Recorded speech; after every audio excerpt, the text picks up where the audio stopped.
You know what it is. I'm Parlay Hunter. Man, Life of D Green here, man. You know what it is. Another episode of Bro Bats in the building. In the building. Oh my gosh. All right. So we are talking about the draft. We're talking about the combine. We're going to talk a little bit about the Ravens at the end, Lamar Jackson. But let's get into it. Combine, is going on right now. A lot of crazy stuff going on in the combine. We're seeing like DNs run like 4.5s and whatnot. So like, Four bro, three, four five. yeah, I mean, like it's just crazy. Measurables are going crazy. I mean, is this like the most like athletic draft like that you've seen in I like 10 to years? say that every year it just gets Yeah. crazier and crazier every year, but it is some crazy shit that a lot of these dudes are doing. It's just showing that the game has changed, honestly. Like the game has gone from being real just strength and power to athletic ability and just straight speed. Like Yeah, it's yeah, dangerous at all positions though, not yeah. even D line. I can guarantee almost there'll be a couple of big old linemen that run Mhm. 4.8s tomorrow. So like Yeah, that's crazy, bro. crazy. They're moving so much. All right, Yeah. so looking at this draft, we've been looking at, I mean, is anybody standing out right now? I mean, I did just see that Will Levis is gonna throw, Bryce Young isn't throwing. And what do you kind of think that does for Will Levis's draft Um stock? I think that bumps it up. I mean, him, Mm. Anthony Richardson, whoever else in them that quarterback carousel. I don't think CJ Stroud's throwing either. I think what Bryce Young and CJ Stroud are doing are just playing to their advantage. If you look at this thing too with the combine and how these dudes do their pro day, if you look at the recent history, the Johnny Manziels, the Jameis Winstons, who I can remember, even Justin Field, you name the quarterbacks of late, Josh Allen, all these dudes, Patrick Mahomes, they all threw at their pro day because it's scripted. They have their quarterback coach. They have their receivers they're comfortable with. When you come to combine, you're working with the guys that they give you. So you're working with dudes that you haven't had rhythm with, haven't had like time to like run the route tree with, and it's hard because you want to. This is like this is like taking an ACT in football Mhm. realm. This is your best test. So you Mhm. want to be as most comfortable as you can be, and so I don't see nothing bad. I think Will Levis performing great with receivers he hasn't worked with is going to make his stock go up. So I definitely can believe that. And the same thing goes for Anthony Richardson. Now, I wasn't sold. Me and you've had our private conversations about this of late in the last couple of months. I wasn't as sold as I am kind of now on Anthony Richardson. Not saying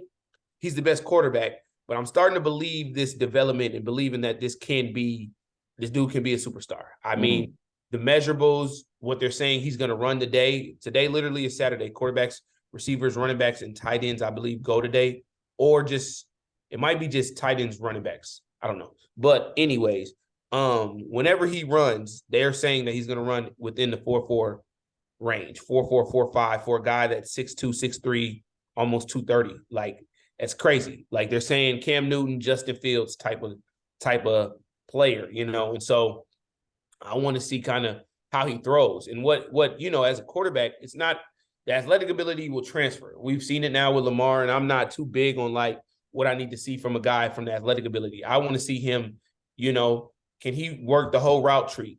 Does he have arm strength? How accurate are his passes? And so I think there's a little bit of buzz been coming in lately in Right. reports that Anthony Richardson's going to make more shocking, you know. Well, I just wanted to say, I mean, I there was all these. I know I came across this stuff. This stuff was dropping. Some of these articles were dropping like the other night. But the odds in Richardson being selected. Okay, now this guy, we didn't even know if he was going to go in the first round a week ago. Now they're talking about him being selected first overall, and the odds have shifted a lot. Now I'm not saying that it's good odds. It's still very, like it's not a good bet. But I'm just saying, you look at these betting markets, and this is bro bets. We like to look at the betting markets when we come up with our analysts and whatnot of these things. I mean, the fact that this guy could be picked first overall, I mean, it's just kind of crazy to me. I mean, if he does just crush it in this combine and he does great in the interviews, I'll be. I mean, I would still be shocked if he went first overall. But you do have to look at these guys like, okay, all this stuff about Bryce Young. He's not throwing, and he's short, and he's like, all this kind of negative stuff is coming out about him. It's like that probably boosts Richardson's stock. So Oh, it's for sure. like, yeah. So it's like, I mean, I'm looking at this stuff and I'm like, wow. And I mean, Richardson, I remember watching him play at Florida. Now, I like to look at these guys like Will Levis is throwing, but when I was watching him in play last year, I really thought his defense carried that team a lot. And I was like, I wish I saw more out of Will Levis.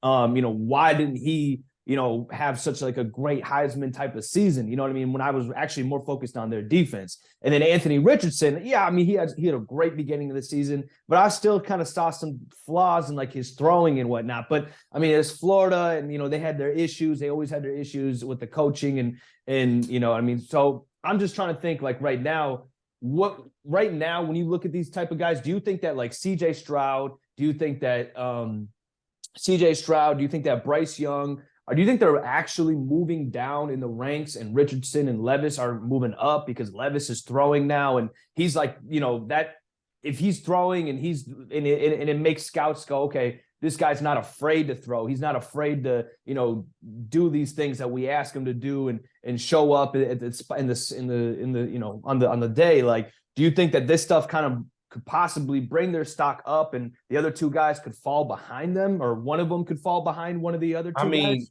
For me, it goes back to the question now with the Bears. You see how all this stuff is connected. Like, it goes back to the Bears. Like, what do you want to do? Because I don't think now we confirm that Bryce Young is over 200 pounds. He's 5'10". He's identical to Kyler Murray, what Kyler Murray was when he came in the league. And now Kyler has even gotten bigger. Kyler's probably up to 215, 215 in that range. And so the size doesn't matter for them guys. Like, I think now it depends on what these teams want to do. Like, what direction you want to do. And I think questions are still out. Do the Bears want to trade that pick, or do they draft Bryce Young? I've been hearing a lot lately. CJ Stroud is in the best situation as far as any quarterback because his film, his measurables, and his play show. I don't know what he's going to be doing at the combine this weekend, but even if he doesn't throw or he doesn't do anything, I think he'll be solid. One thing they want to see from him, how fast is he? And he's been saying he's gotten a lot faster, or he really just didn't show his ability to run. I think CJ Stroud and who he said he looked up to was a good combination of Deshaun Watson and I believe somebody else. But he reminds me of Deshaun Watson. Like, he's this year's Deshaun Watson, who is kind of slept on. I mean, the dude is arguably has been the best player in the college football the last 2 years outside of Bryce Young. Like, his completion rating, his touchdown to interception ratio. Mike Vick. Yeah, Mike Vick was the other dude. But he reminds me more of a Deshaun Watson. And I think CJ Stroud sits at the perfect spot with his stock right now. But I don't like the mock drafts where I'm seeing him go. I don't think him going to Indy would be a good look. I just he's just, I mean, I think he would do great there. They would shift their offense back. And it's hard, when you have a running back like Jonathan Taylor to go back to a spread offense where CJ Stroud has never played under the center like that. He's never played in, a pro-style offense. More so, he spread it out, been able to make plays through dissecting the defense. Now, when you play with 8-9 guys in the box on the defensive side, it's harder for the quarterback to develop when he's playing more of a pro-style offense. One thing I'll say about Indianapolis, though, just to counterpoint that or argue that, is that that's a very good situation as far as you got receivers. They did draft some good receivers, and they got some receivers there. They got a pretty good defense too with Leonard and the corner. I think they still got Gilmore, right? I mean, so they still got like a pretty solid team there in Indy. The coaching stuff, I don't really know why like they just like grab some old vet and they're just like, yeah, you're like filling at the coaching. I don't really get that part, but I think that Indy isn't necessarily the worst situation, at least because you're coming in and you got Pittman. I mean, they just got the OC from Philly. So as their head coach. As their head coach, okay. So it won't be as bad, but I don't see him. He's different. See, and I'll get on the record of this, and this people can take it how they want. Socially, I don't like when white coaches and this white media tries to relate every black quarterback as playing as the same. He's way different playing style than Jalen Hurts. So I don't think if Indy is to draft him, if the coach, if the owner, I think it's Jim Irsay or whoever for Indy, thinks that he's bringing in this head coach that can develop CJ Stroud to be the same as a Jalen Hurts, it's not going to work. They play different styles of football. Yeah, it's deep rooted. It's CJ like Stroud doesn't thank you. yeah, CJ it's Stroud deep doesn't rooted rely on his legs. racism. Like you just It see is a though. It black is. guy and you're like, oh, he must be like that black guy. Like Yeah. he's, you know what I mean? That's what it is really. No, And, but and I mean, the diversity. There's a huge issue in the NFL with diversity. I in the mean, coaches CJ right Stroud now. and Anthony Richardson play different. CJ Stroud and Bryce Young play different. Absolutely. They all have different Right. styles and capabilities to be There's successful. 1,000 other quarterbacks that you can compare him to. Yeah, you know what I mean? So yeah, I mean, I completely agree. I mean, there's a huge diversity issue that the NFL is working on. The NFL is making progress way better than like Major League Baseball and like the NBA, and when it comes to that type of stuff. So I mean, the NFL is working on that, but that's just like some deep rooted crap that we have in America, and then we're gonna have in our sports. You know what I mean? That we're trying to fight. And I mean, and for the record, I don't want the audience to feel like I'm saying anything disrespectful. Like you just said it. That's comparisons to the NBA. Like every white dude doesn't just shoot. There's some athletic white dudes that can, look at Mac McLaughlin now, win the dunk contest and being able to showcase athletic ability and not just be a shooter, can be I mean, can we just get off of the Mac McClung hype train? I know like 20 dudes at Rucker Park down the street that can dunk better than him and should have been invited. But can you dunk? And you haven't been to Rucker Park. You live in fucking Yonkers. No, but I got that jelly roll layup, and everybody calls me the White Kyrie. So just chill, all right? You want to tell everybody how you broke your ankle the other day then? Hey, first of all, that kid was like a freshman football player, and he was he was playing rugby. All right, so let's just chill out on it. All right, let's get off of this personal stuff. Let's get back to the NFL. All right. Anyway, back to the NFL. Let's just real quick. We got the draft. We got the combine. We covered Justin Fields. Do we if he? I just want to ask, what kind of trade could you do with Justin Fields? Like, how could you make that could you trade that? Could you get like a combination of some players that you could help your offense? No, if you're trading Justin Fields, you're trading for picks. Mm-hmm. I mean, if a team is willing to put a couple of players in that, hey, that's more the merrier and better your luck. But I don't think that's going to happen. I just don't see who would really. I mean, I know a lot of teams would take Justin Fields, but what are they willing to give up? And I don't think teams are willing to give up picks right now. Especially, it works like this: the closer we get to the draft, less teams want to give up their picks. And if they do want to give their picks up, they've already had the plan to do this. So my thing is this: once the combine's over, once pro day is over, we'll get right before that 3-week barrier of the draft. If no team has made a decision there, I don't see Justin Fields getting traded. And then I think the Bears take a defensive player. But the perfect situation would be for Oakland. That's crazy that not Oakland. That's crazy if he would go to the Las Vegas Raiders. You know why that would be crazy if Justin Fields went to the Las Vegas Raiders. But why would that be crazy? The franchise. Okay. Yeah. You know when I won 10 championships. Sometimes we play things into existence. That's right. But that's crazy. Darren Stidham, he ain't came to be yet. But anyway, I'm just thinking of teams that needs quarterbacks right now. The Raiders, come on, who else? I mean, shit. I mean, it's crazy because I would not mind for him to go to the Steelers. We got Kenny Pickett, but shit. Yeah. I mean, everybody could use a quarterback. We would have to offer the house, and we don't have that trade capital. I mean, we don't have that draft capital. So it's like it has a little draft capital. The only teams that don't need a quarterback are like the Eagles, the Chiefs, the Bills. Like there's a smaller list of quarterbacks that don't need a quarterback than teams that could use a quarterback. It's like what are you willing to offer? Then it's like 20 teams. Then we got to see, man, the NFL is so crazy. It's more different than the NBA because the combine and the draft matter a little bit more. See, teams in NBA can rely on free agency and trades and develop and be good. Like you don't see in the NBA. Yeah. Thank you. You got it now. Like, you see teams that look at the Bengals last year. I mean, you know what I mean? Like you have teams that just go from last in their division to look at the Bengals out of the last 5 years. Right. How they got Joe Burrow, Jamar Chase, T. Higgins. That's draft. NBA, that doesn't happen. The best example for me in NBA of a team drafting somebody right now that has made the best impact in maybe the last 2-3 years is Jordan Poole. I can't really think about anybody else. OKC in the future because they got so many, but but it's like, will it even work out? Them guys go to the G League. Most of them dudes. NFL, them dudes come in and make an impact. So my thing is this: no team is really willing to give that up, and you have to you have to weigh in. We gotta wait to see what free agency is gonna look like. Right. And I just want to say, Ravens gonna give Lamar Jackson a contract?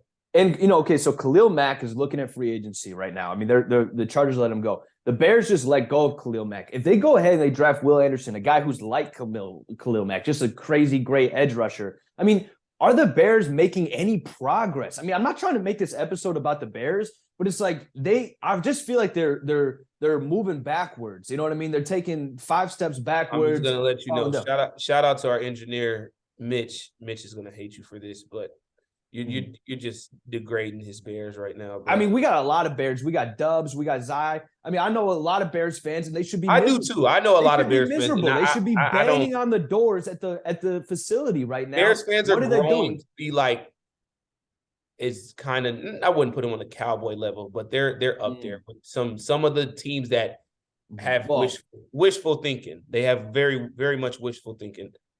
Yeah, I mean, I don't know if I think that might have been gone a few years ago. I mean, they just keep moving backwards. They don't wishful thinking, but like you don't even make the right steps to move forward. In fact, you just kind of like you make a step and then you go 10 steps backwards. I really think you got to maybe possibly fire everybody, the GM, the head coach, and you need to. They just got that GM last year. All right, well, we'll see. I mean, the time is ticking. And this league moves fast. You got to their defense. Moving on. What? If this was a court case, to their defense, let them play out the free agency first. Everybody's getting a fair hand with this combine. The combine is just to get your database. Once this free agency hits in about a week, 2 weeks, I think. Do we know for sure? Yeah, something like that. Once that hits, they have $100 million in cap. So half of that's going to go to free agency. More than half is going to probably go to free agency. Probably the last 30% of that will go to the draft because you can divvy it because of rookie deals are way different than the CBA.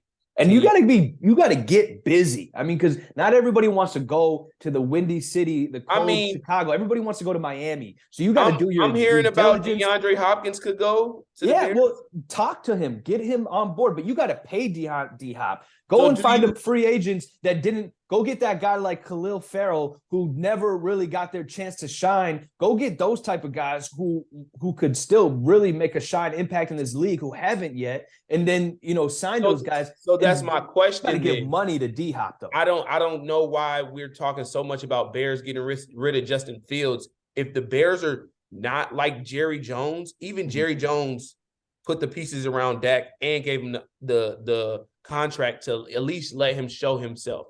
Yeah. Same thing goes for Justin Fields.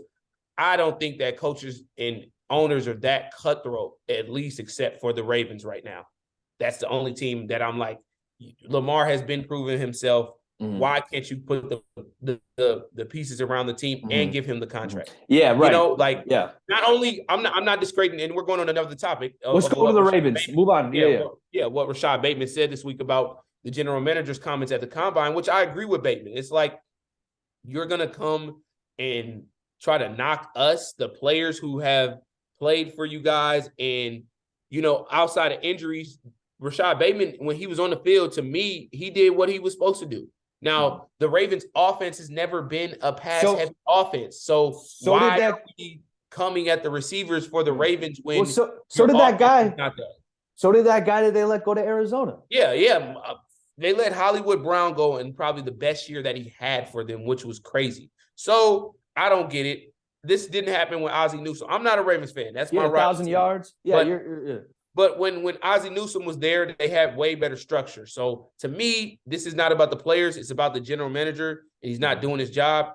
You guys still haven't paid Lamar Jackson. You still haven't brought in a vet receiver. I think the Ravens need a vet receiver with the young receivers they get. Go get somebody that is established. When the Ravens were good, who did they have? They had an Anquan Bolden, and they had a Steve Smith in their locker room. Remember how good Steve Smith, nobody even thought Steve Smith would be that good when he got to the Ravens. Yeah, but you never doubt Steve Smith. And but Ravens, aside from the Bears, they still have a solid foundation. Like at least you got Patrick Queen, you got Mark Andrews, you got the running back. I mean, I don't know, he got injured a lot, but you got guys who at least you have like a core, so you can build around it. I mean, if they let Lamar go, it's going to be real close to a dumpster fire. And if Lamar goes, I hope the best for Lamar. I hope that he gets signed by like the if Lamar 49ers goes, or the Ravens will be the worst in that division. Easily. Bro, there's not another quarterback that has changed the game and then changed that organization. If you think about the Ravens' history, they've always have had subpar quarterbacks. This dude, and this is another racial thing. If this wasn't a black quarterback, do you think he'd get his contract by now? Yeah, I think he'd be treated better. I definitely think there's obviously. No, what he would have got paid before the season, right? Yeah. And so that goes with being treated better. And I think they would have treated him better. Also, they would have given him, I mean, like, they probably look at him like, okay, this guy, because I think we all know Lamar has this dual threat ability. It's not even like Mike Vick, because Mike Vick wasn't that fast. Mike Vick wasn't that agile and couldn't, like, I mean, Lamar is one of a kind, right? So I think they kind of took that for granted, and they didn't get those receivers that you're talking about. I mean, they let Marquise Brown go, and like go get some receivers, go get him some real help, and then he could have flourished. Who knows? They could have been in a Super Bowl by now. Yeah, Rashad Bateman has upside. I don't think. But I mean, dude, like, that's Rashad Bateman is just. I know, I understand, Bateman. but what I'm saying is him. They have a couple of other guys in there I can't think of, but get him a D-Hop. Get him a. That's what I'm saying. You got to pair them with somebody, so then the rookies show better, because then that takes off the pressure from them in the beginning. That's how it works at receiver. Yeah, the Bengals drafted your number one, then your twos and your threes develop, just like Chris Olave. I don't know if Michael Thomas will come back for the Saints now that Chris Olave has emerged. But you got and there's other guys on that team though around Chris Olave who step up, and who knows, the Saints might make another move for receiver, because you got to keep filling up those. Oh positions. Yeah, you do. I mean, wide receiver 2, wide receiver 2, and wide receiver 3 are more valuable than wide receiver 1. And they're on the field just as much. I mean, third and fourth down. I mean, it's like, and I mean that whole scheme.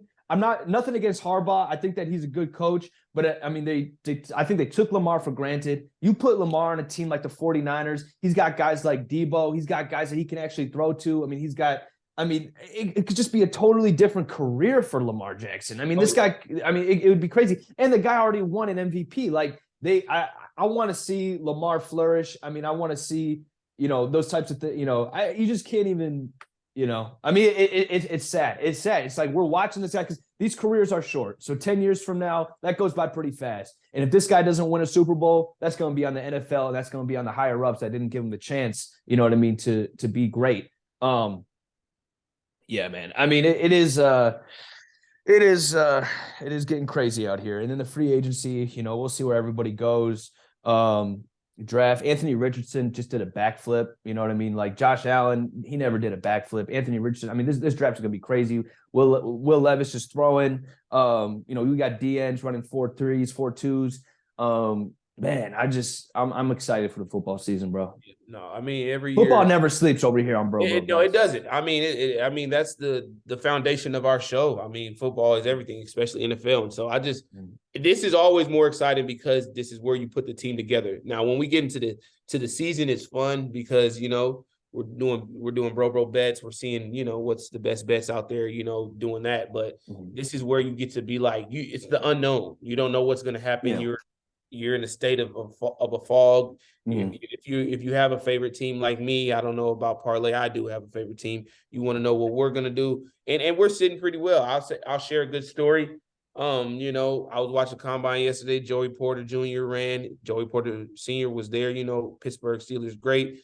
And so if he could fall in with us, that would be good. If not, I do like Christian Gonzalez from Oregon. Remember that name?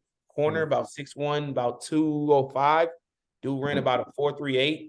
Pretty solid corner. He crazy thing too about his story. He betted on himself. He was at Colorado. He transferred with his DB coach to Oregon in the same conference. And it's crazy. They were joking with him yesterday. He was like, what if he would have stayed another year with Deion? Would he be a top 10 player? So that's another name for you, man. So at the DB position, it's a lot of good DBs. I just think that us as the Steelers, the state of the Steelers, we need a DB. We need to make a move in free agency too. I feel like whether that's to go get we could use another receiver. We are crazy, but yeah. We need All to right. make more moves, man. My Sorry, man's, Yawn. my That man's was falling asleep over here. that wasn't That's that the wasn't end of a, the- that wasn't a restful that- yawn, man. That wasn't a restful yawn. That I He's mean, a tired. He's working that's 24/7. 11. I This mean, guy yeah, I got a lot never going sleeps. on outside of this Yeah. in my regular life, man. Okay, so we're gonna end the show. We're gonna wrap up Real right here. vigilante at night, man. Yeah. This guy never sleeps. The You know, real vampire shit, man. yeah. All right, so that's the show. I'm Parlay Hunter. Life of D Green, man. You know what it is, man. Tune in every weekend, every Friday. You know we're gonna get better with the schedule, but y'all know what it is, man.